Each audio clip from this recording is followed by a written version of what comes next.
We're just getting to it. We're getting through it. Kicking it live through hour 2 right here on a Freaky Friday edition of Liquid Lunch. Lots of friends really weighing in that don't necessarily get that vocal out on the whole social media circuit.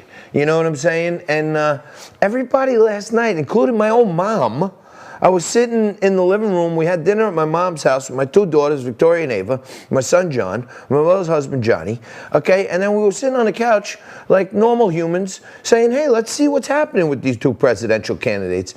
And even my mom and my daughters, who are 21 and 18, were like, oh my God, she's being so awful, this Savannah Guthrie, right? And it made me spark my brain. And then I see my friend D-Rox, she's on Facebook spewing it out, okay, which she's not big on doing politically. And Christine's popping up saying, wow, women, and I'm reading all the other comments. I'm like, wow, women are really pissed. I don't know if I have the right to be pissed as a man about the women, but I'm sick and tired of listening to them talk about themselves as, you know, equal opportunity and women of empowerment. And then it's the women that are acting more awful than anything I've seen. It's bizarre. We're in bizarro land in life. It's like I'm watching this like cuckoo. Okay, let's recap.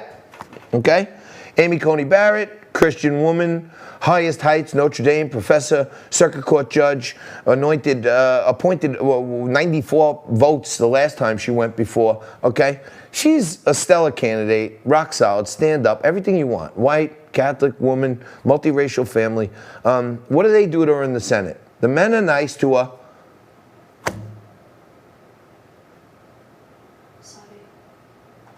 Life tenure, this idea that you have, just for everyone out there, a job for life, makes this even more important for us to consider where you might be. And I know you have not said how you would rule on this case that's coming up right after the election, where the president had said it would be a big win if the Supreme Court strikes down the law. But you have directly criticized Justice Roberts in an article in my own state in one of the Minnesota Law School journals.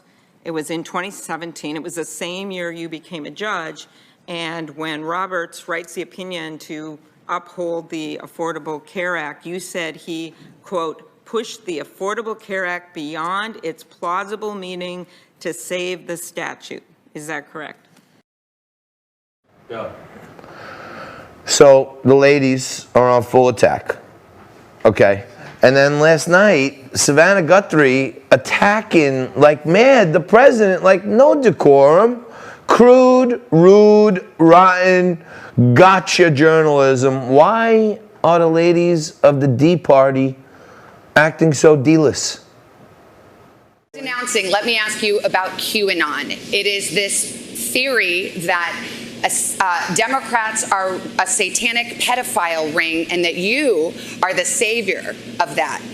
Now, can you just once and for all state that that is completely not true and that disavow QAnon in its entirety? I know nothing about QAnon. I just told you. I know very little. You told me, but what you tell me doesn't necessarily make it fact. I hate to say that. At least he fought back, okay? And if we're going to start getting into the whole Democratic establishment and all the different ladies in the party and how rotten they're being and the senators and all the ladies in the Senate and some NBC ladies and everything, we can't leave out one of our favorites. 5 years ago, the Supreme Court ruled that the Constitution protects the rights of same-sex couples to marry. This was a Obergefell case, which has been discussed today. The court declared the Constitution grants LGBTQ Americans equal dignity in the eyes of the law. Hundreds of thousands of couples have built their lives on this decision. I've married some of them myself. On that day 5 years ago, the court fulfilled really that ideal of equal justice under law.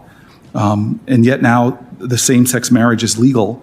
We've seen efforts to try to undermine that decision. Justice Ginsburg wrote about legal rules that would, quote, create 2 kinds of marriage, full marriage and skim milk marriage. I firmly believe that our laws shouldn't allow discrimination against people on the basis of who they are. I have a number of questions on this topic if I can get through them, but I wanted to offer you a further opportunity to address the issue that I don't think you got to fully address that my colleague brought up. When you did use the term sexual preference earlier today, rather than sexual orientation, is there a difference and what is it? Senator, I really, in using that word, did not mean to imply that I think that, that it's not a matter of, that it's not an immutable characteristic or that it's solely a matter of preference. I honestly did not mean any offense or to make any statement by that. But by what you just said, you understand about that immutable characteristic. In other words, that one's sexuality is not a preference, it is who they are. Is that what you're saying? Senator, I'm saying I was not. You heard what Corey said. Hey, let me tell you, this is not a preference. Cut Joe Biden last night. The idea that an 8-year-old child or a 10-year-old child decides, I decided I want to be transgender. That's what I think I'd like to be. It'll make my life a lot easier.